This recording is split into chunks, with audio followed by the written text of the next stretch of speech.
मेरे आका इरशाद फरमाते हैं जितनी तेजी के साथ नबी की दुआ उम्मती के बारे में कबूल होती है उतनी ही तेजी की दुआ उतनी तेजी के साथ माँ बाप की दुआ औलाद के हक में कबूल होती है। और याद रखना, मैंने कई नौजवानों से कहा अपनी माँ से दुआ कराइए, जिन्होंने मुझसे कहा हजरत दुआ कर दीजिए, मैंने कहा अपनी माँ से दुआ कराइए।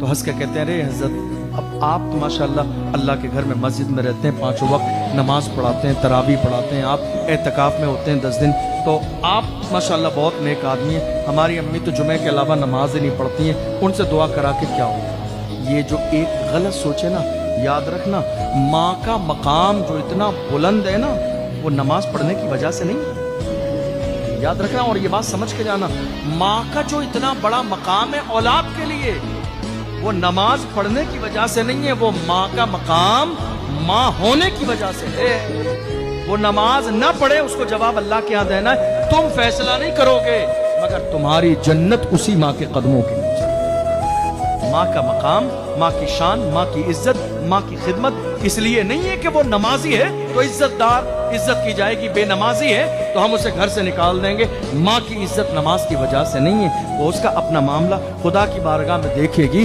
मगर हमारी जन्नत अल्लाह ने खींच कर आसमान की बुलंदियों से माँ के कदमों में रखी।